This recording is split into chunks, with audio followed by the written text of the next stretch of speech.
السلام عليكم ورحمة الله وبركاته.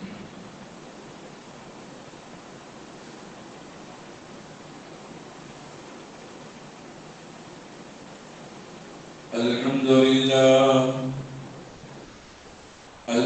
لله نحمده ونستعينه ونستغفره ونؤمن به ونتوكل عليه ونعوذ بالله من شرور أنفسنا ومن سيئات أعمالنا.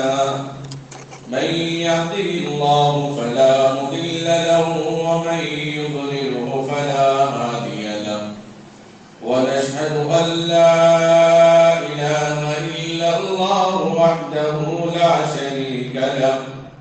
ونشهد أن سيدنا وحبيبنا ونبينا ومولانا محمدا عبده ورسوله. اللهم صل على محمد في أول كلامنا. اللهم صل على محمد في أوسط كلامنا.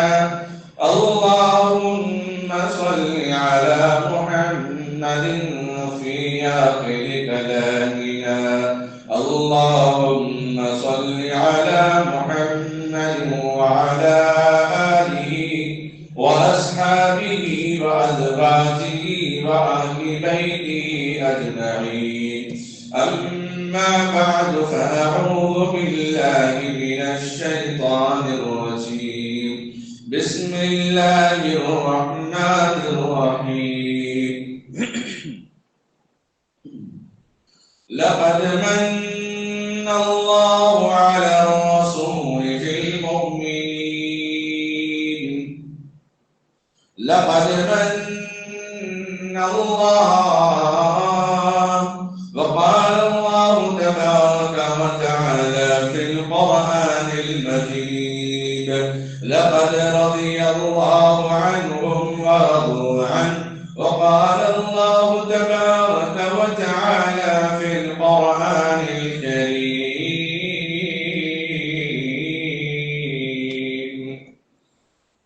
ذلك مثلهم في التوراة ومثلهم في الإنجيل.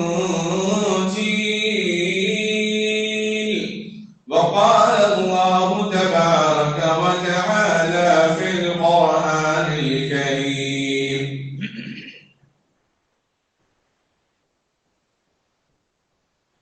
يا أيها الذين آمنوا لم تقولون ما لا تفعلون.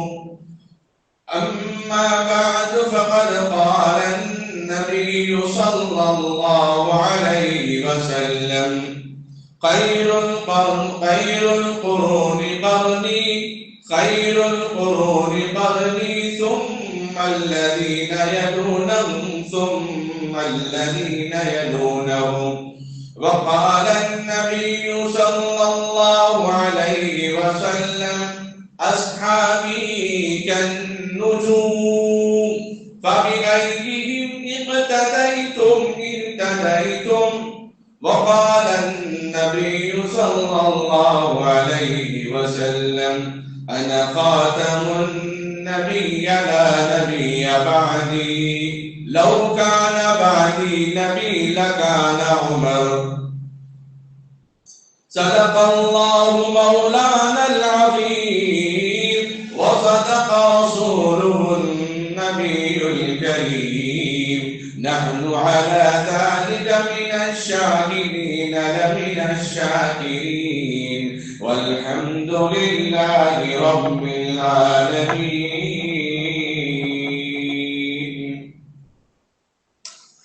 جس کام کے لیے آئے وہ کام نہ بگڑے. جس کام کے لیے آئے وہ کام نہ بگڑے. سر جائے تو جائے مگر اسلام نہ بگڑے. اگر حق بات کہتا ہوں تو مزہ الفت کا جاتا ہے. اگر حق بات کہتا ہوں تو مزہ الفت کا جاتا ہے. اگر خاموش رہتا ہوں تو کلیجہ منہ کو آتا ہے. ہم حق بات کا ہر وقت اظہار کریں گے، ہم حق بات کا ہر وقت اظہار کریں گے، ممبر نہ ہوگا تو سردار کریں گے، یا رب مجھ پہ کرم تو اگر کرے، یا رب مجھ پہ کرم تو اگر کرے، وہ بات دے زبان پہ جو دلوں پر اثر کرے۔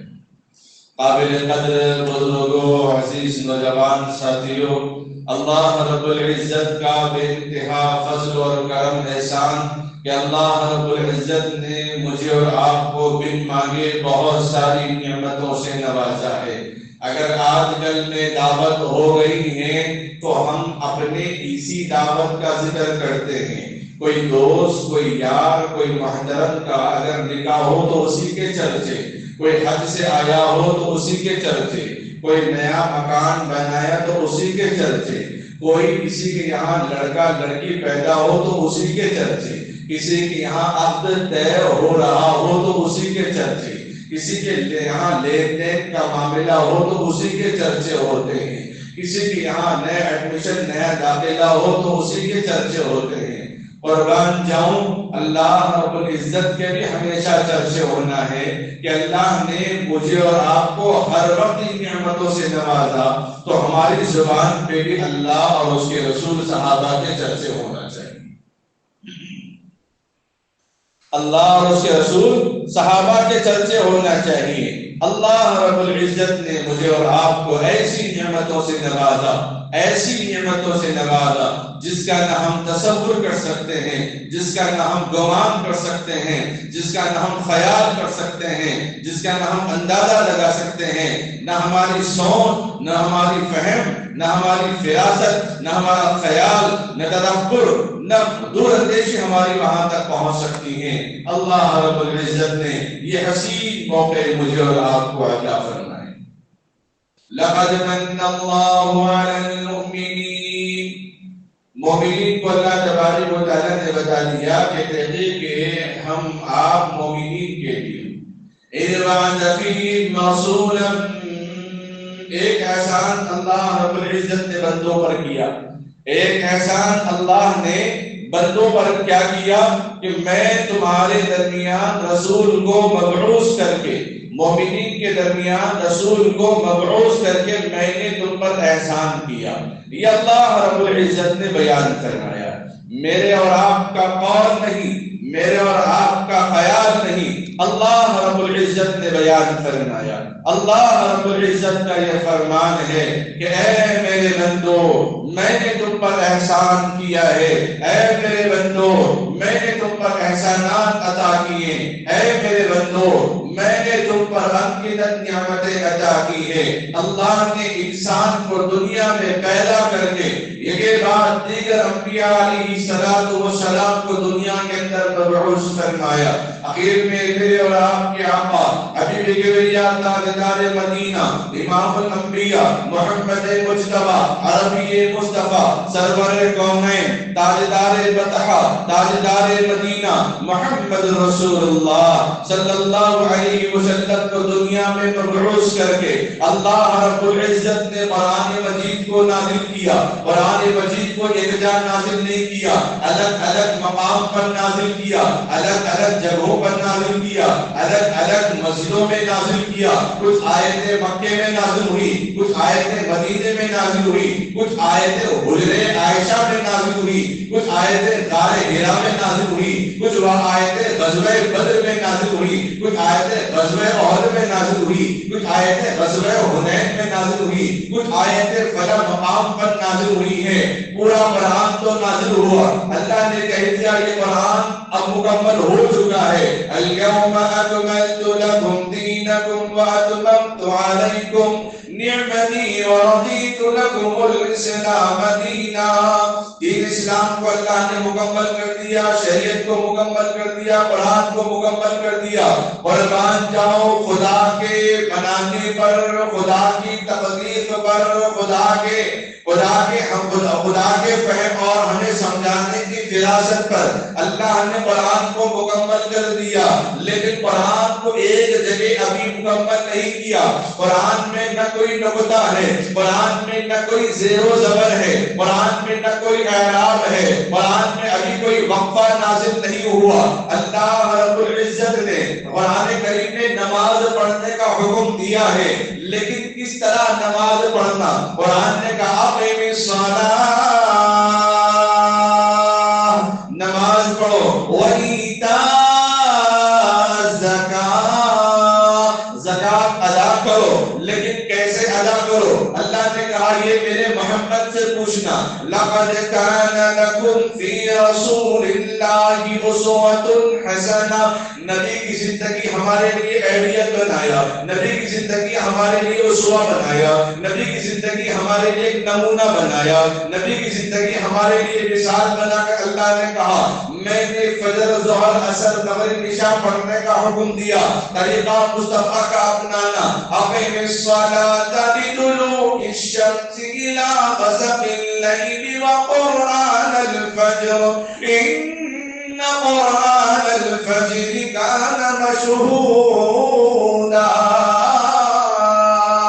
ہم نے قرآن کو نازل کیا ہے، قرآن کے اندر 5 نمازوں کا ذکر ہوا، 5 نمازوں کا ذکر تو ہوا، اس کی تفصیلات اللہ نے قرآن کے اندر نازل نہیں کی، اس کی تفصیلات اللہ نے محمد رسول اللہ صلی اللہ علیہ وسلم پر چھوڑ دیا کہ نبی لوگ ہیں، یا ایھا الذین آمنوا اطیعوا اللہ واطیعوا الرسول، اے میرے ماننے والوں، اے میری اطاعت کرنے والوں، اے میری صداقت کرنے والوں، اے مجھے اللہ جاننے والوں، اے مجھ پر غیب پر ایمان لانے والوں، میری اطاعت کے بعد خبردار نبی کی اطاعت کرنا، میری فرمانبرداری کے بعد نبی کی فرمانبرداری کرنا۔ خدا اپنی خدائی میں وحدہ لا شریک، مصطفیٰ اپنی مصطفائی میں وحدہ لا شریک ہے، نبی کی اطاعت کرنا لازم ہے، ایمان کا حصہ ہے، فرض عین قرار دے دیا گیا، لیکن اللہ نے مکمل شریعت کا طریقہ اور سلیقہ ادب قرآن میں مکمل نہیں نازل کیا، نبی کو اس کا گائیڈ بنا کر بھیجا، نبی کو معلم بنا کر بھیجا، نبی کو رسول بنا کر بھیجا، نبی کو رسول بنا کر پیغمبر بنا کر بھیجا، رحمت للعالمین بنا کر بھیجا۔ اب نبی پاک صلی اللہ علیہ وسلم اپنے دین اسلام کو لوگوں کے سامنے عیا کرتے ہیں، لوگوں کے سامنے واضح کرتے ہیں، لوگوں کے سامنے بتاتے ہیں کہ لوگوں 5 وقت کی نماز پڑھنا ہے، فجر میں 2 رکعت فرض، ظہر میں 4، عصر میں 4، مغرب میں 3، عشاء میں 4 رکعت یہ پڑھتے ہیں۔ طریقہ اس طرح ہے، آپ پڑھ کے بتاتے ہیں، آپ صلی اللہ علیہ وسلم کی اس دنیا سے اب پردہ فرمانے والے ہیں، آپ پر قرآن مکمل تو 23 سال میں نازل ہوا، لیکن 23 سال میں قرآن نازل تو ہوا ہے، لیکن اللہ رب العزت نے اس کو ایک جگہ جمع نہیں کر دیا، ایک جگہ جمع نہیں کر دیا۔ کیوں جمع نہیں کیا؟ قرآن کو اللہ نے اللہ نے فرض کا حکم دیا، سنت کا طریقہ کیوں نہیں بتایا؟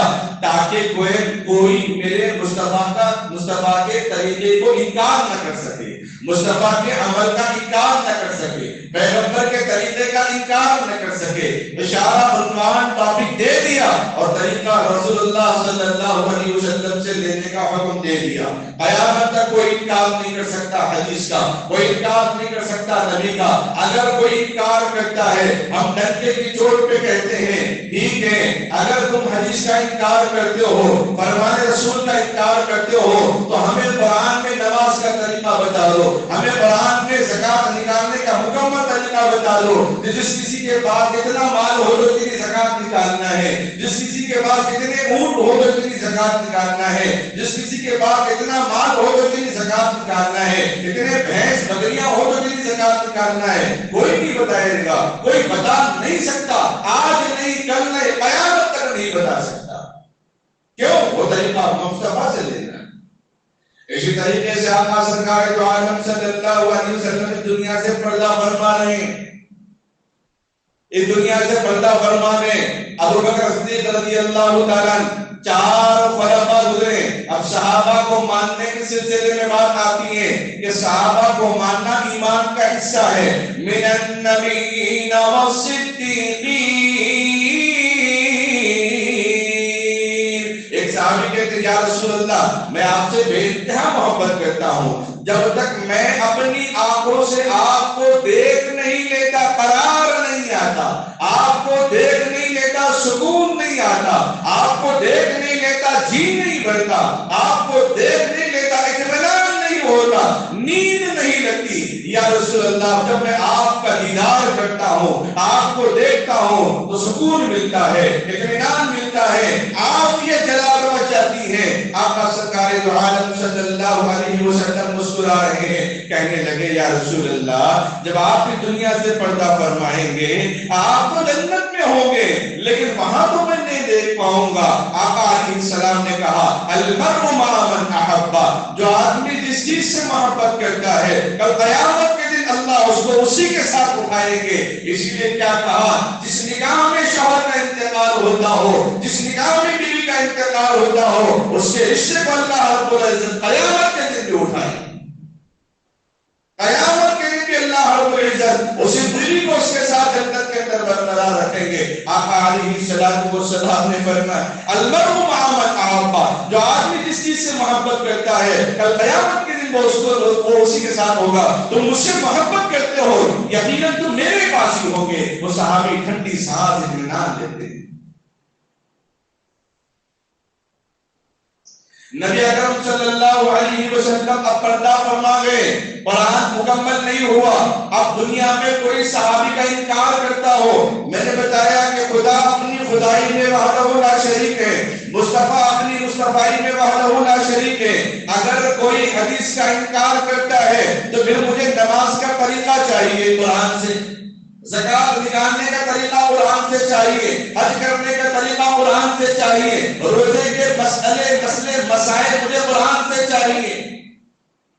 وہ نہیں بتا سکے گا.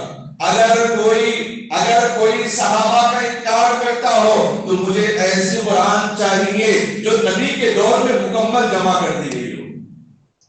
کوئی لا پائے گا؟ نبی علیہ السلام کے زمانے میں قرآن صحابہ لکھتے گئے، ابن کعب لکھتے گئے، صحابہ لکھتے گئے، لیکن کہاں لکھتے گئے؟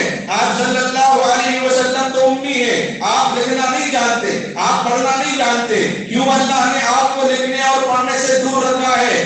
دنیا والے کہیں یہ نہ کہیں یہ تو اپنی کتاب ہے، خود نے لکھی ہے، خود نے بنایا ہے. اسی لیے اللہ رب العزت نے آسمان کے علوم عطا فرمایا، علوم نبوت عطا کیا.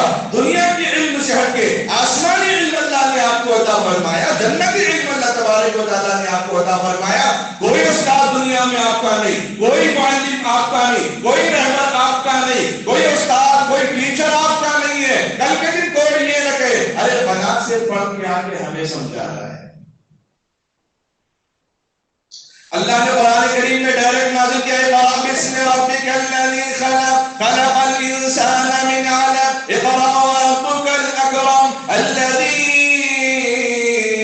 علم بالقلم.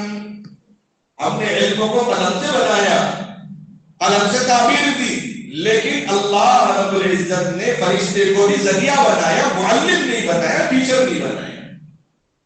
جبرائیل جو کچھ لاتے اپنی طرف سے نہیں، رب کی طرف سے لا کر سناتے تھے.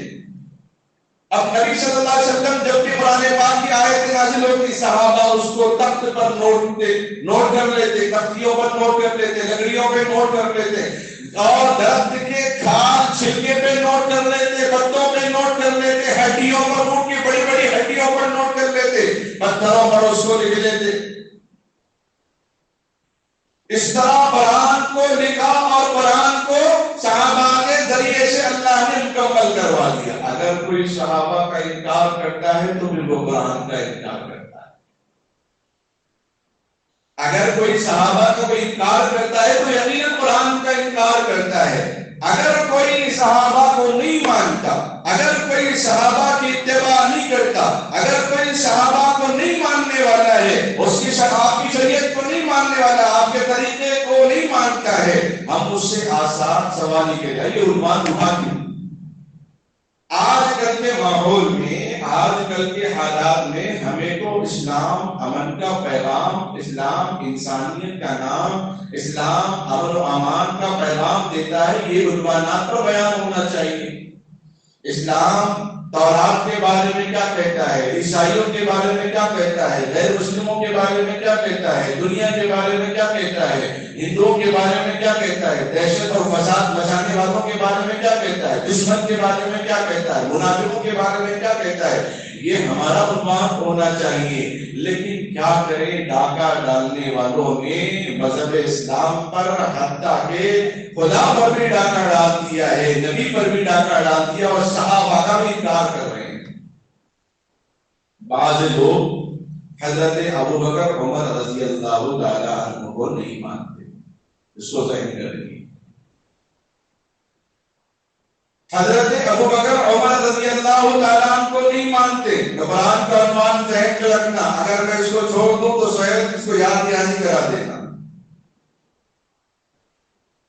حضرت ابوبکر صدیق رضی اللہ تعالیٰ عنہ کی شان یہ ہے کہ اللہ کے نبی علیہ السلام فرماتے، ابوبکر میں نے دنیا میں سارے لوگوں کا بدلہ چکا دیا، لیکن آپ کا بدلہ میں چکا نہ سکا، میرے جگہ اللہ قیامت کے دن میرا بدلہ تمہیں دے کر چکا دیں گے۔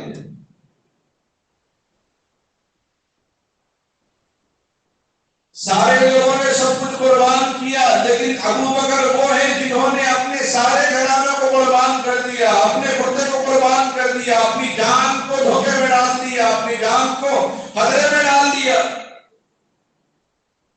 وہ ابوبکر جن کو نبی اکرم صلی اللہ علیہ وسلم نے اپنی موجودگی میں امامت کے لیے آگے بڑھایا، وہ ابوبکر جن کو نبی پاک صلی اللہ علیہ وسلم آپ کے کندھے پر کھڑے ہو کر آپ کے کندھے پر بیٹھ کر غار ہرا جا رہے ہیں، غار سور جا رہے ہیں، وہ ابوبکر جن کو اللہ کے نبی صلی اللہ علیہ وسلم نے اسلام کا کلمہ، اسلام کا پیغام سنا دیا، وہ ابوبکر جن کی صاحبزادی امی عائشہ صدیقہ رضی اللہ تعالیٰ عنہا قیامت تک آنے والے امت مسلمہ، عام مسلمان نہیں بلکہ بڑے بڑے علماء، فقہاء، بڑے بڑے محدثین، مفسرین، اگر وہ ان کا احسان ادا کرنا چاہے تو وہ احسان ادا نہیں کر سکتے اپنی عائشہ صدیقہ رضی اللہ تعالیٰ عنہا کا۔ وہ امی عائشہ صدیقہ رضی اللہ تعالیٰ عنہ جس کی صاحبزادی ہے وہ ابوبکر رضی اللہ تعالیٰ عنہ ہے۔ ایک فرقہ کہتا ہے ابوبکر جہنمی ہے، نعوذ باللہ۔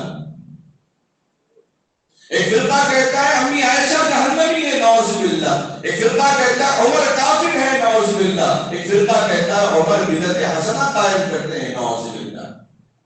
ہمارا عنوان تو دوسرا ہونا چاہیے، لیکن ان چوروں، ان ڈکیتوں، ان بدعقیدے والوں جو مسلمانوں کا لبادہ اوڑھ کر، مسلمانوں جیسا لباس پہن کر، مسلمانوں جیسا کرنے کو نعرہ لگا کر اپنے ماتم کے ذریعے، اپنے جلسے اور جلوس کے ذریعے، اپنے میٹنگوں کے ذریعے مسلمانوں کو دھوکہ دے رہے ہیں۔ آج مسلمان مسجدوں سے دور، خانقاہوں سے دور، محفلوں سے دور، اسلامی مجلسوں سے دور، جلسوں سے دور ہو چکا ہے۔ اب وہ اسلام کو کیا جانتا ہے؟ بس اس کو شبیہ نظر آئی، اس کو یونیفارم نظر آیا، داڑھی نظر آئی، سمجھنے لگا یہ مسلمان ہے۔ ہاتھ میں تسبیح نظر آئی تو سمجھ گیا یہ مسلمان ہے۔ اس کو کیا معلوم یہ صحابہ پہ ڈاکہ ڈالنے والا ہے۔ اللہ کے نبی صلی اللہ علیہ وسلم نے کیا ارشاد فرمایا، اصحابی کالنجوم فبأیہم اقتدیتم، میرے صحابہ ستاروں کے مانند ہیں۔ خیر القرون قرنی ثم الذین یلونہم ثم الذین یلونہم، خیر القرون کس کو کہتے ہیں؟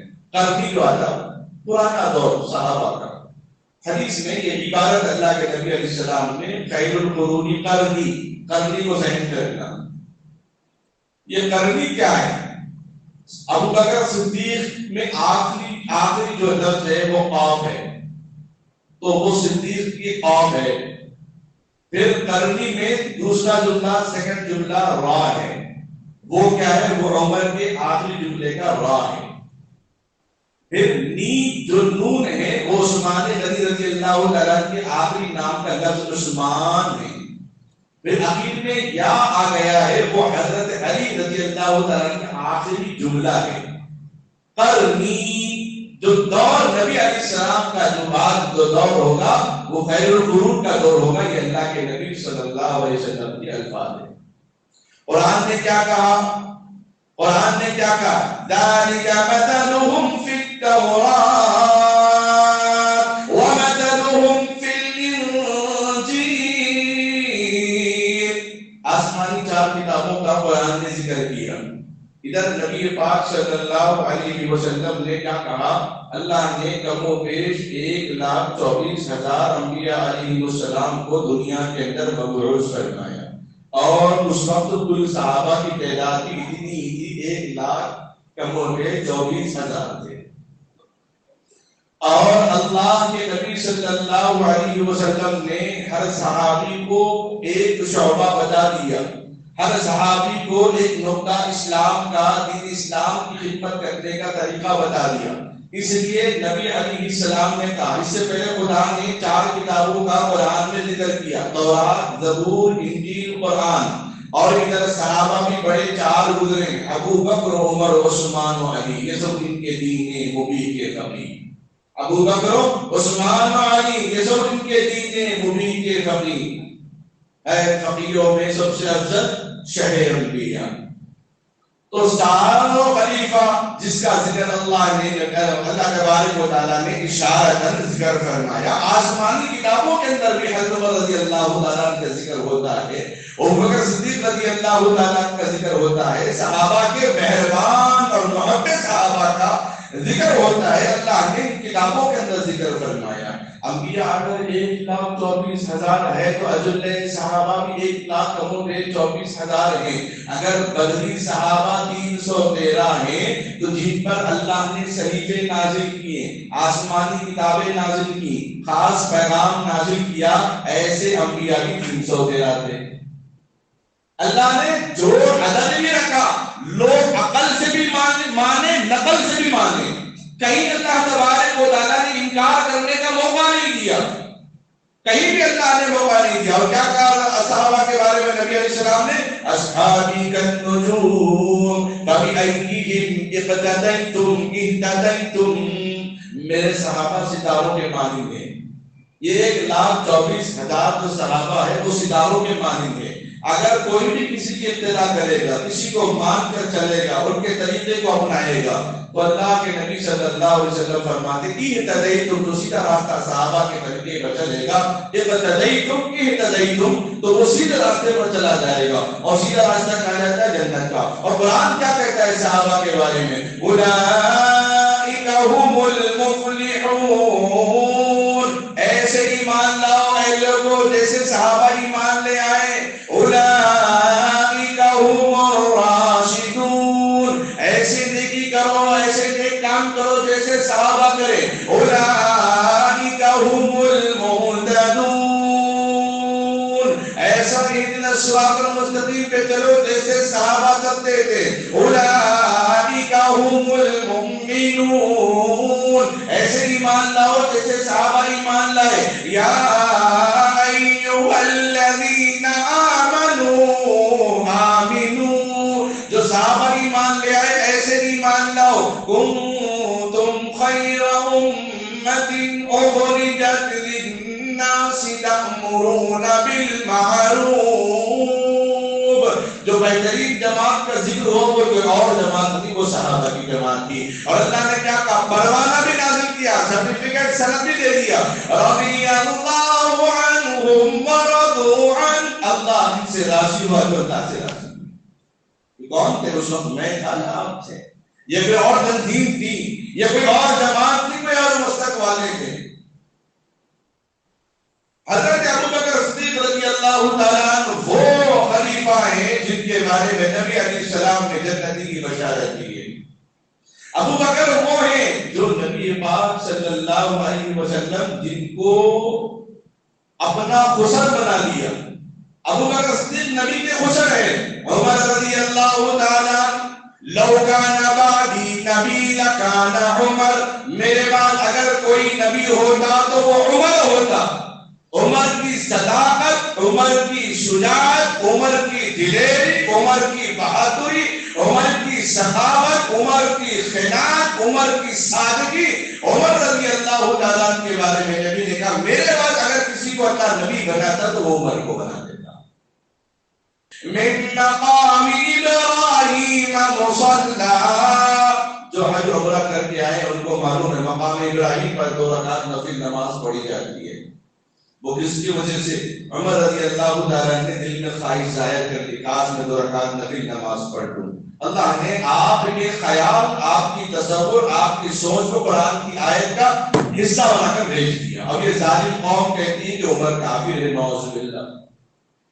وقت نہیں ہوتا ہر ایک کے بارے میں ذرا کم سے کم 3 پوائنٹ بتا دیتا. حضرت عمر رضی اللہ تعالیٰ کے بارے میں بدگمانی خیال کرنا. نبی علیہ السلام نے کیا ارشاد فرمایا؟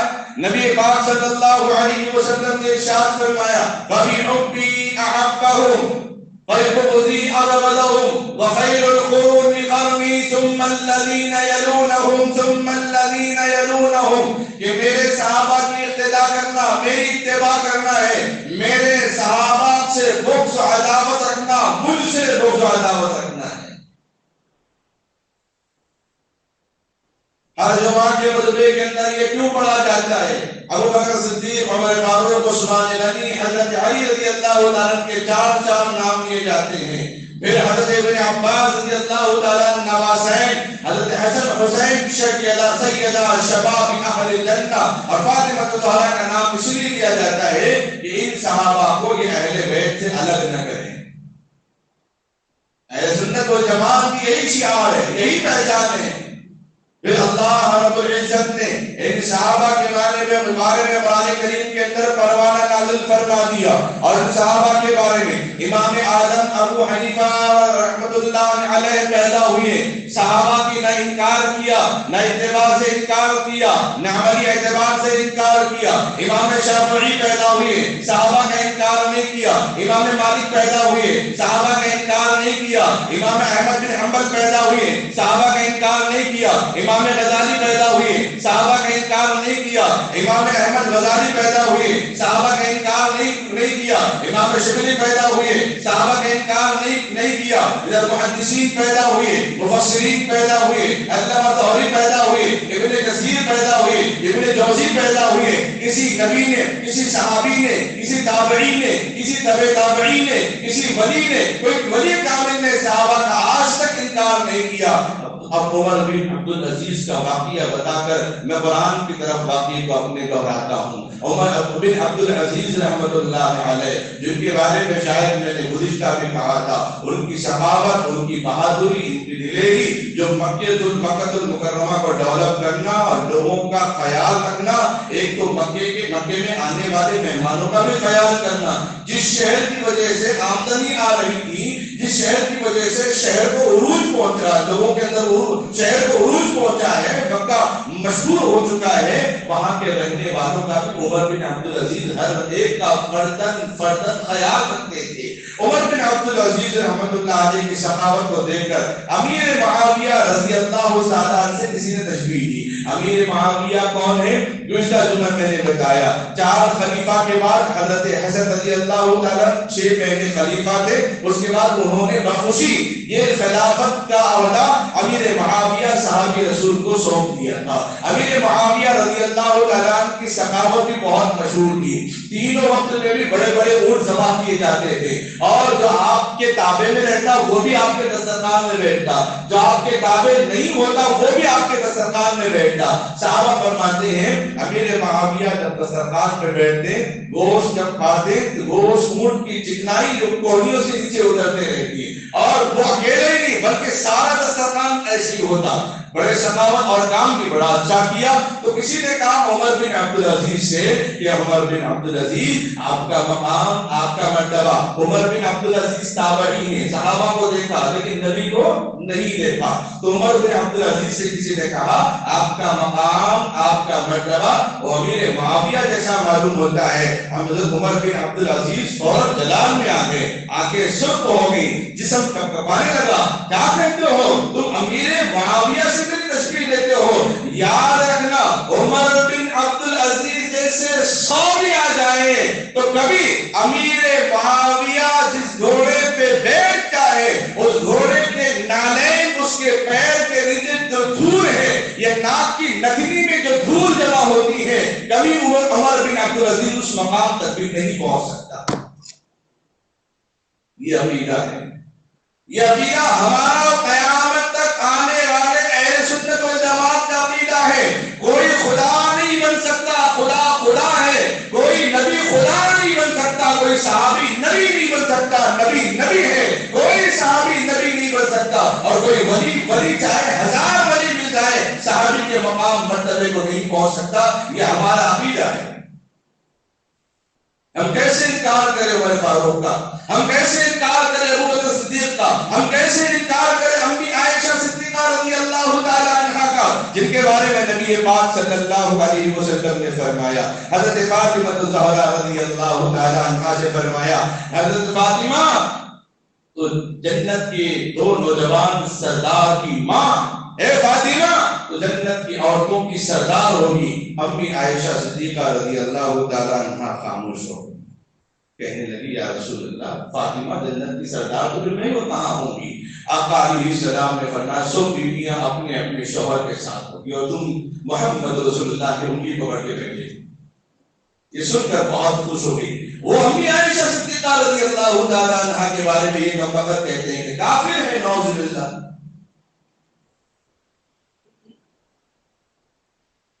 جو صحابہ کا انکار کرتے ہیں اسی صحابی کو بھی برا اور ذرا برابر عیب لگانے کا ہمیں ذرا برابر اختیار نہیں. قیامت تک کسی آنے والے عالم نہ ابدال نہ ولی نہ مفسر نہ محدث میں اس کا اختیار ہے.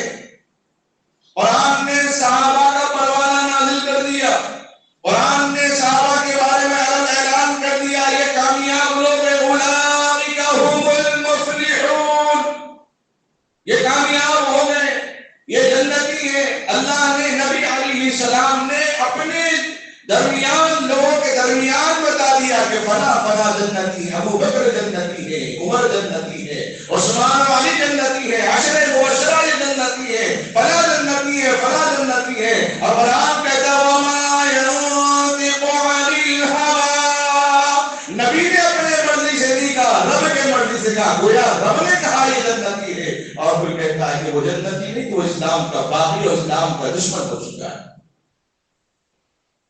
اب اس کی آسان مثال, اگر کوئی صحابہ کا انکار کرتا ہو ہم ان سے سوال کرتے ہیں, کوئی حدیث کا انکار کرتا ہو ہم ان سے سوال کرتے ہیں, ٹھیک ہے آج اس محمدیہ مسجد کے اس بڑے مجمع میں اس جمعہ کی نماز کے بعد میں برات کا اظہار کروں گا.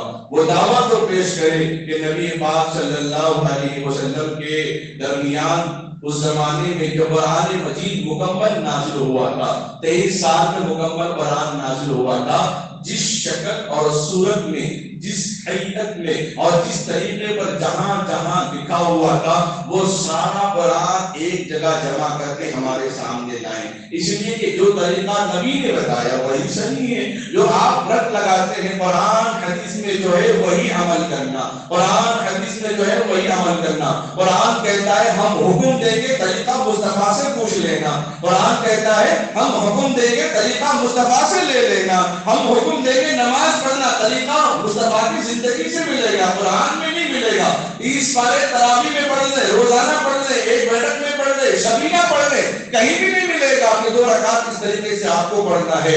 تو حدیث کو ماننا پڑے گا. اب جب ہم حدیث کھولتے ہیں تو حدیث کے اندر اشارے دیتے ہیں قرآن کو نوٹ کرنے والے صحابہ, حدیث کو محفوظ کرنے والے صحابہ, شریعت کو محفوظ کرنے والے صحابہ, اسلام کے نظام کو ترتیب دینے والے صحابہ, احکام کو ترتیب دینے والے صحابہ, واجبات کو ترتیب دینے والے صحابہ, سنتوں کو ترتیب دینے والے صحابہ. وَتَحَجَّدْ بِهِ نَافِلَةً نبی اعمال کو ترتیب دینے والے صحابہ، ان فرائض کو لکھنے والے صحابہ، ان واجبات کو لکھنے والے صحابہ، ان احکام کو لکھنے والے صحابہ، ان فضائل کو لکھنے والے صحابہ، ان کرامات، ان معجزات کے واقعات کو لکھنے والے صحابہ، آدم علی نبینا علیہ الصلوۃ والسلام سے لے کر محمد رسول اللہ صلی اللہ علیہ وسلم کے طریقے اور سیرت اور ہسٹری کو لکھنے والے صحابہ۔ قرآن جب ہم پوچھتے ہیں تو حدیث سے پوچھو، حدیث سے پوچھتے ہیں تو حدیث کے اندر یہ ملتا ہے تم صحابہ کی اتباع کرو میرے بعد صحابہ کی مانو تو تم جنت میں جاؤ گے، صحابہ کی نہیں مانو گے تو جنت میں نہیں جاؤ گے۔ اگر نہیں مانتے تو پھر ایسا قرآن پڑھے جس قرآن کے اندر زبر بھی لکھا ہوا نہ ہو، زیر بھی لکھا ہوا نہ ہو، پیش بھی لکھا ہوا نہ ہو، جزم بھی لکھا ہوا نہ ہو، تشدید بھی نہ ہو، وقفہ بھی نہ ہو، تجوید کے رعایت، تجوید کے قواعد بھی نہ ہو، صرف حروف لے کر الف سے یا تک لکھ کر بیٹھ کر پڑھنے کا اہتمام کرے تو قیامت تک کوئی انسان ایسے قرآن کو نہیں پڑھ سکتا۔ آج جس حالت میں ہمارے پاس قرآن موجود ہے، نقطے اس کے اندر موجود ہیں، باقی نیچے ایک نقطہ موجود ہے، تاپے 2 نقطے موجود ہیں، تو یہاں کے نیچے 2 نقطے موجود ہیں، وہ کس نے دیے ہیں؟ وہ اعراب کا کام کس نے کرایا؟ یہ صحابہ نے کروایا ہے، یہ تابعین نے کروایا ہے، ان کے ذریعے اللہ رب العزت نے کام لیا۔ پھر ابوبکر صدیق رضی اللہ تعالیٰ نے محنت کی، عمر فاروق رضی اللہ تعالیٰ نے محنت کر کے ایک قرآن کو اپنی بہن ام المؤمنین آقا علیہ السلام کی زوجہ محترمہ حضرت حفصہ رضی اللہ تعالیٰ عنہ کے بعد قرآن موجود تھا، عثمان غنی رضی اللہ تعالیٰ نے اس قرآن کو منگوا کر سیم 4 قرآن صحابہ کو لکھنے کا حکم دے دیا۔ 4 قرآن جب لکھے گئے پھر قرآن کو حضرت حفصہ رضی اللہ تعالیٰ عنہ کے حوالے کر دیا۔ 4 قرآنوں کو 4 صفت میں بھیج دیا گیا اور لوگوں کو حکم دیا کہ لوگوں اس قرآن کو محفوظ کر دو۔ پھر حجاج بن یوسف کے زمانے، تابعین کے زمانے، صحابہ کے بعد کا دور ہے، حجاج بن یوسف نے نبی علیہ السلام کی زیارت نہیں کی اور حجاج بن یوسف نے قرآن کریم کے اندر زبر زیر لگانے کا اہتمام کیا۔ اب کہتے ہیں ہم صحابہ کو نہیں مانیں گے، حجاج بن یوسف کو مانیں گے، انہوں نے قرآن کے اندر اعراب لگایا، اس کو مانو۔ اب ماننا پڑ رہا ہے، قرآن کو ماننا، صحابہ کو ماننا، نبی کو ماننا، صحابہ کو ماننا، اور صحابہ نے جو تعلیم دی ہے، جن لوگوں نے اس تعلیم کو محفوظ کیا خیر القرون کے دور میں، علماء اور محدثین نے، اس کے بغیر کوئی چارہ کار نہیں۔ آدمی کہے کہ میں اپنے علم پہ چلوں گا تو پھر آدمی گمراہ ہو جائے گا۔ آج کہے گا ٹوپی پہن کے پڑھوں گا، کل دیکھ کر کہے گا بغیر ٹوپی کے بھی پڑھ لوں گا، اس کے بعد کہے گا جہاں تک ٹخنوں تک پوائنٹ ہونا ضروری، ٹخنوں کے نیچے بھی پڑھ لوں گا، تو دیکھ کر شک ہو جائے گا کہ مسلمان ہے کیا دشمن ہے۔ بار بار دیکھنا پڑ جائے گا مسلمان اگر ہے تو اس کے سر پہ ٹوپی کیوں نہیں، اگر یہ مسلمان وہ تو کہ نہیں بغیر ٹوپی کے بھی نماز ہو جاتی ہے، ایسا امام تو بتاؤ رمضان کا نہیں غیر رمضان کا، ایسا امام تو بتاؤ جو بغیر ٹوپی کی نماز پڑھتا ہو، پڑھاتا ہو، ایسا امام تو بتائے۔ اور جو لوگ ٹوپی کا انکار کرنے والے، حدیث کا انکار کرنے والے لوگ ٹوپی پہن کے نماز پڑھتے ہیں، یہ نبی علیہ السلام کی سنت۔ نبی علیہ السلام نے 5 شریک ٹوپی پہننے کا اہتمام فرمایا ہے، اس کے اوپر امامہ پگڑی باندھا کرتے تھے آپ صلی اللہ علیہ وسلم۔ بہرحال الگ عنوان ہے، یہ الگ عنوان ہے حدیث کا انکار کرنا۔ عظمت صحابہ، تو صحابہ کرام رضوان اللہ تعالی علیہم اجمعین، جن کی وجہ سے اسلام ہم تک پہنچا۔ ہندوستان کے اندر بھی صحابہ آئے اور صحابہ کے ذریعے سے پیغام ہم کو ملا ہے، دیگر اطراف ممالکوں کے اندر صحابہ کی وجہ سے اسلام پہنچا ہے، یہ پیغام مجھے اور آپ کو ملا ہے۔ اللہ سے دعا کیجئے، اللہ سے دعا کیجئے کہ اللہ ہم سب کو قرآن کو بھی ماننے والا بنائے، حدیث کو بھی ماننے والا بنائے، صحابہ کو بھی ماننے والا بنائے۔ صحابہ کو ماننا ایمان کا حصہ ہے، اس کو ذہن میں رکھیں۔ ایک صحابی جب کہنے لگے رسول اللہ پھر میرا کیا ہوگا جب آپ دنیا سے پردہ فرمائیں گے، تو اللہ تعالیٰ نے قرآن میں کیا کہا، من النبیین والصدیقین والشہداء والصالحین، نبیوں کے ساتھ ان کے صدیقین ہوں گے جو ان کی بات کی تصدیق کرنے والے، اسلام کی تصدیق کرنے والے ابو بکر اور عمر تھے، معراج کے واقعے کی تصدیق کرنے والے سب سے پہلے ابو بکر رضی اللہ تعالیٰ عنہ تھے۔ تو نبی کے بعد نبی کے ساتھ جنتوں میں ان کے صدیقین ہوں گے جو ان کی اتباع کرنے میں اول آگے تھے، اور جن لوگوں نے سب نے مانا ان سب کو اللہ تعالیٰ صدیقین میں شامل کریں گے. اب اس کے بعد بھی ہمارا دور ہے, ہم کیا ہوں گے؟ اللہ نے قیامت تک آنے والے انسانوں کو بشارت دی, من النبیین والصدیقین والشہداء, جتنے شہید ہوئے وہ سب بھی نبی علیہ السلام کے ساتھ, انبیاء کے ساتھ ہوں گے. کربلا کے میدان میں, غزوہ بدر کے میدان میں, غزوہ احد کے میدان میں جتنے شہید ہوئے, قیامت تک اسلام کے نام پر جتنوں کو مورچ کیا جائے گا, جتنوں کو قتل کیا جائے گا, نشانہ بنایا جائے گا, پلین کے معاملے پر, سفر میں, تجارت میں, وہ اپنا نام لگوا کر تجارت کرنا چاہے, جس معاملے میں مذہب اسلام کے نام پر جن جن کو قتل کیا جائے گا, اللہ نے کہا والشہداء, شہداء کے ساتھ اٹھائے جا کے. اور جو شہید تو نہیں ہوئے, ایمان کی حالت میں دنیا چھوڑ گئے, اللہ نے کیا کہا؟ پھر اخیر میں کہا من النبیین والصدیقین والشہداء والصالحین, اور جو نیک لوگ ہوں گے, جو مانی نماز پڑھنے والے, اللہ کے نام سن کر مسجد آنے والے, قرآن پڑھنے والے, اللہ کے پیغام کو سننے والے, نصیحت کو قبول کرنے والے, یہ لوگ ہوں گے نبیوں کے ساتھ قیامت.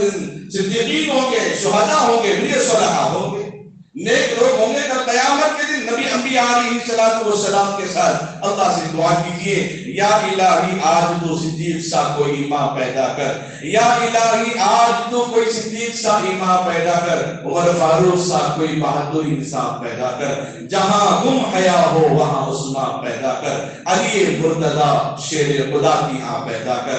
آمین. وآخر دعوانا الحمدللہ رب العالمین.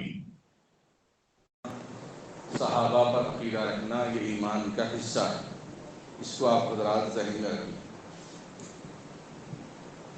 چونکہ ہندوستان کے اندر ہر مذہب کے ماننے والے ہیں, تو بعض عقائد ایسے ہیں لوگوں کے جن سے نکاح نہیں ہو سکتا, جن سے اٹھنا بیٹھنا اور کھانا پینا بھی جائز نہیں. آپ اس کو یہ مت سمجھیں کہ اس پرفتن اختلاف والے ماحول میں مزید اور اختلاف ہوئی. مذہب اسلام نے تو کبھی اختلاف کا حکم نہیں دیا, لیکن نبی پاک صلی اللہ علیہ وسلم کو جب لوگوں نے پریشان کیا تو اللہ نے بھی خاموشی اختیار نہیں کی, اور ابو لہب نے پریشان کیا تو اس کے ہلاکت کے نام پر اللہ نے مکمل صورت بھی نازل کر دی. جب صحابہ پہ انگلی اٹھی تو نبی علیہ السلام نے بھی خاموشی اختیار نہیں کی, پروانہ نازل کیا اللہ نے بھی صحابہ کے بارے میں. اس لیے ہم وہی باتیں کرتے ہیں. جو لوگ حضرت علی رضی اللہ تعالیٰ عنہ کو نبی مانتے ہیں وہ اسلام کے دائرے میں نہیں ہیں. ایک فرقہ ہے شیعہ کے اندر بھی, بعض فرقے ایسے ہیں جو اہل سنت والجماعت سے ملتے جلتے ہیں, بس رسم و رواج میں وہ لوگ شریک ہیں. لیکن ایک وہ فرقہ ہے جن کو مذہب اسلام مسلمان ہی نہیں کہا جا سکتا, جو حضرت علی کو نبی مانتا ہو. جو لوگ کہتے ہیں کہ اصل میں قرآن 40 پارے ہے, ابو بکر رضی اللہ تعالیٰ عنہ کی بکری 10 پارے کھا گئی, یہ غلط خیال. اور اصل میں قرآن حضرت علی پہ نازل ہوا, لیکن جبرائیل غلطی سے محمد صلی اللہ علیہ وسلم پہ نازل کرتے تھے. یہ ایسے بہتان تراشیاں. اور قرآن کریم کے اندر جہاں نبی پاک صلی اللہ علیہ وسلم کا نام آیا ہے, سورہ محمد, سورہ فتح وغیرہ میں, وہاں پر نبی علیہ السلام کے نام کو ہٹا کر حضرت علی رضی اللہ تعالیٰ عنہ کا نام لکھا گیا ہے. وہ لوگ بدل کے پڑھتے ہیں. بہرحال ان لوگوں سے رشتہ بھی جائز نہیں ہے. وہ کون ہے نشاندہی بھی نہیں کر سکتے, اسی لیے رشتوں کے سلسلے میں آپ تحقیق کر لیں, کیونکہ ایمان کا مسئلہ ہے. اور اسی لیے اور دیگر حضرات جو لوگ کہتے ہیں فلاں صحابی ایسے ہیں, فلاں صحابی ایسے ہیں, ایسے مجلسوں میں بیٹھنے کا بھی اہتمام نہیں کرنا چاہیے. ہم صحابی تو کیا کسی ولی کا ہم انکار نہیں کرتے, کسی مسلمان کا ہمیں انکار کرنے کا حق نہیں ہے.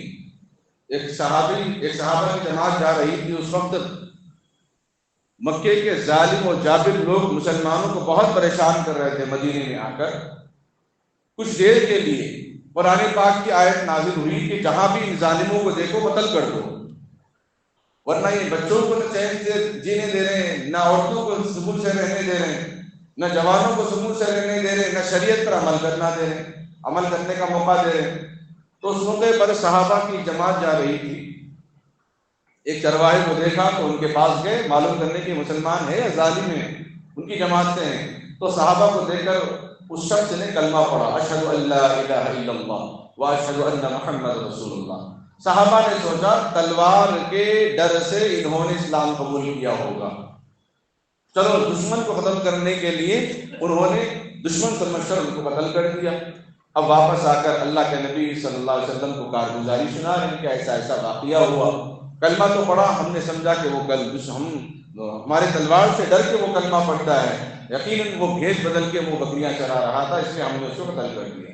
اللہ کے نبی علیہ السلام کا چہرہ سرخ ہوتا ہے، آنکھوں سے آنسو رواں ہوتے ہیں، دو ہاتھ آسمان کو بلند کرتے ہیں، کہتے ہیں کہ اے اللہ اس معاملے سے میں بری ہوں، اور صحابہ کو مخاطب کر کے فرمایا کیا تم نے اس کا دل چیر کے دیکھا کہ وہ تمہارے تلوار کے ڈر سے اسلام قبول کیا تھا؟ ہو سکتا ہے پہلے سے قبول کیا ہو، اب موقع دیکھ کر اس نے کلمے کا اظہار کیا، تمہیں قتل کرنے کا حق نہیں تھا، اگر وہ دل سے نہیں مانا تو وہ منافقین کی جماعت میں ہوتا تھا۔ ہمیں تو شریعت یہ سکھاتی ہے، لیکن جب نبی کو نبی نہ مانے تو پھر شریعت یہ بھی کہتی ہے کہ وہ مسلمان کے دائرے میں نہیں۔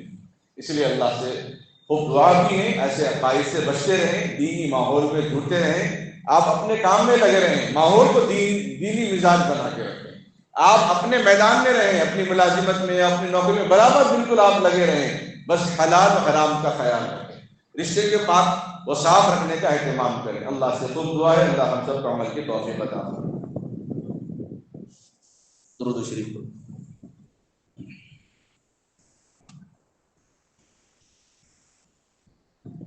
اللهم صل على محمد وعلى آل محمد وبارك وسلم۔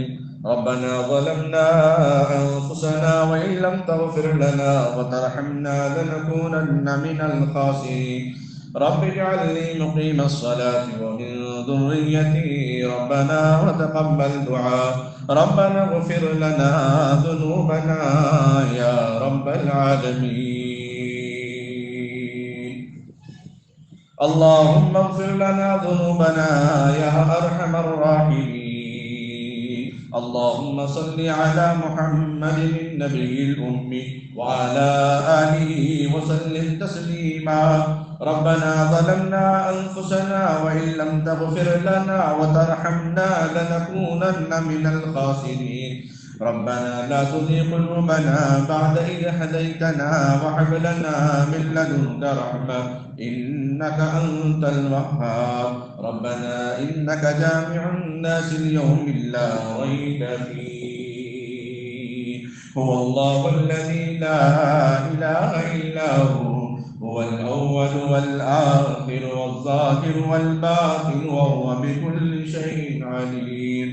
اے اللہ ہم سب کے گناہوں کو معاف فرما، اے اللہ ہم سب کے خطاؤں کو درگزر فرما، اے اللہ رحم کا، کرم کا، درگزر کا، چین کا، سکون کا، امن کا، عافیت کا، سلامتی کا، یکسوئی کا معاملہ عطا فرما۔ اے اللہ ہم بے شک گنہگار ہیں، جیسے بھی ہیں تیرے بندے ہیں، تیرا در چھوڑ کر کہاں جائیں گے؟ اے اللہ نیک نیتی، نیک صالح زندگی عطا فرما۔ اے اللہ ایمان میں اخلاص عطا فرما۔ اے اللہ فتنوں سے ہم سب کی حفاظت فرما۔ اے اللہ قرآن کریم کی بے ادبی سے حفاظت فرما، نبی کی شان میں گستاخی سے حفاظت فرما، صحابہ کے انکار سے حفاظت فرما۔ اے اللہ اولیاء اللہ کی رہبری اور کی تعلیمات پر عمل کرنے والا بنا۔ اے اللہ صحابہ نے جو تعلیمات ہم تک پہنچائے ہیں ان تعلیمات کو اپنانے کی توفیق عطا فرما۔ اہل علم کی قدر کرنے والا بنا، علم کو جان کر عمل کرنے والا بنا، جہالت سے ہم سب کی حفاظت فرما، بدگوئی بدخیالات سے ہم سب کی حفاظت فرما۔ اے اللہ ہم سب کے بچوں کو نظر بد سے حفاظت فرما۔ اے اللہ جو لڑکیاں نکاح کے انتظار میں ہیں ان کے نکاح کو آسان فرما۔ اے اللہ جو پڑھنے پڑھانے والے ہیں ان کے پڑھنے کو قبول فرما۔ اے اللہ جو طلاق شدہ ہیں، بیوہ ہیں، اثر نہ ان کے نکاح عطا فرما۔ اے اللہ جو رزق میں تنگی کے معاملے کے شکار ہیں رزق کی فراخی عطا فرما، جو بے روزگار ہیں انہیں بہترین روزگار عطا فرما، پڑھنے والے بچوں کو کامیاب عطا فرما۔ اے اللہ میاں بیوی میں محبت پیدا فرما، ماں باپ کی قدر کرنے والا بنا، بھائی بہنوں کا احترام کرنے والے بنا، رشتہ داروں کا پاس و خیال اور لحاظ رکھنے کی توفیق عطا فرما، پڑوسیوں کے حقوق ادا کرنے والا بنا، راستے میں تکلیف دہ چیز کو ہٹا کر راستے کے حقوق ادا کرنے کی توفیق عطا فرما۔ دینی مساجد، مدارس، مکاتب، خانقاہوں کی حفاظت فرما، خصوصاً اس مسجد کی حفاظت فرما، اس مسجد میں تعاون کرنے والے، اس کے صاف صفائی کا خیال رکھنے والے، چھوٹے معصوم بچوں سے لے کر بڑوں تک سبھیوں کو اے اللہ خیر عطا فرما، صحت و قوت عطا فرما۔ اے اللہ جتنے حضرات مسجد میں بیٹھے ہیں، ہر ایک کے دل میں کوئی نہ کوئی تمنا ہے، آرزو ہے، امید ہے مولا، ان سب کے جائز ضرورتوں تمناؤں کو قبول و منظور فرما۔ اے اللہ مرحومین کی مغفرت فرما، ان کے درجات کو بلند فرما، انہیں کروٹ کروٹ چین، سکون، راحت، اطمینان، عافیت نصیب فرما۔ اے اللہ ہم سب کا ایمان پر خاتمہ فرما۔ اے اللہ تمام عذاب و رسوائیوں سے حفاظت فرما۔ اے اللہ تمام گناہوں سے حفاظت فرما، ایمان پر خاتمہ فرما، ایمان پر خاتمہ فرما، قبر کی تنگی اور وحشت سے، اندھیرے سے، ظلمت سے حفاظت فرما، سوال جواب کی تنگی سے حفاظت فرما۔ اے اللہ جو سوال کیا جائے گا ان کے جوابات پر عمل کرنے والا بنا دے۔ اے اللہ تمام عذاب و رسوائیوں سے حفاظت فرما۔ اے اللہ معصوم بچوں کی حفاظت فرما، خصوصاً سرزمین فلسطین انبیاء کی حفاظت فرما۔ اے اللہ غزہ کے مسلمانوں کی حفاظت فرما، اقصی کی حفاظت فرما، اقصی کے رہنے والے مقیموں کی حفاظت فرما۔ اے اللہ وہ معصوم بچے تڑپتے ہیں، بلکتے ہیں، بلبلاتے ہیں، اے اللہ ہر دن نئی آوازیں نکال رہے ہیں، ہر دن اے اللہ جوان اپنے کندھوں پہ لاشیں لے کر چل رہے ہیں، اے اللہ جنازوں پر بھی بمباری کی جا رہی ہے، مریضوں پر بھی بمباری کی جا رہی ہے، اے اللہ جن کا کوئی پرسان حال نہیں، اے اللہ جھوپڑیوں میں اے اللہ رہنے والے ان پر بھی بمباری کی جا رہی ہے، جو کھلے آسمان میں رہتے ہیں اے اللہ ان کو بھی نہیں بخشایا گیا۔ اے اللہ معصوم بچے، یہ معصوم بچیاں تیرے نام لیوا، تیرے حبیب کی امت، اے اللہ یہ معصوم خوبصورت کلیاں تیرے نام پر شہید ہوتی جا رہی ہیں، اے اللہ یہ کفر کو ماننے والے، اے اللہ یہ کفر پر چلنے والے، اے اللہ یہ کفر کو اپنانے والے سارے ایک ہو رہے ہیں، لیکن مسلم ممالک ایک نہیں ہو رہے ہیں۔ اے اللہ انہیں عقل عطا فرما، انہیں فہم فراست عطا فرما، اے اللہ بے حیائیوں سے بچا کر، اے اللہ بے فضول خرچی سے بچا کر انہیں اپنے ہی عالم اسلام کے مسلمانوں کی حفاظت کرنے والا بنا۔ اے اللہ تو نے کسی امام کو بنایا ہے تو اس امام کو امانت داری بھی عطا فرما، اے اللہ جس کو خطیب بنایا ہے اس کے زبان پہ تاثیر بھی عطا فرما، اے اللہ کسی عرب ممالک کو بادشاہ بنایا ہے تو اے اللہ اس کے حقوق بھی ادا کرنے والا بنا دے، عالم اسلام کی فکر کرنے کی اس کو توفیق عطا فرما۔ اے اللہ جن جن لوگوں نے دعاؤں کے لیے کہا ہو یا لکھا ہو یا ان کا ہم پر اب ہو ان سب کی حفاظت فرما۔ اے اللہ خصوصاً ہندوستان میں اور شہر حیدرآباد میں امن قائم فرما۔ اے اللہ اس دعا کو اپنے فضل و کرم سے نبی اکرم صلی اللہ علیہ وسلم کے صدقۃ فعل قبول و منظور فرما۔ وصلی اللہ تعالی علی خیر خلقہ محمد وعلی آلہ واصحابہ وازواجہ واہل بیتہ وذریاتہ اجمعین۔ سبحان ربک رب العزۃ عما یصفون وسلام علی المرسلین والحمد للہ رب العالمین۔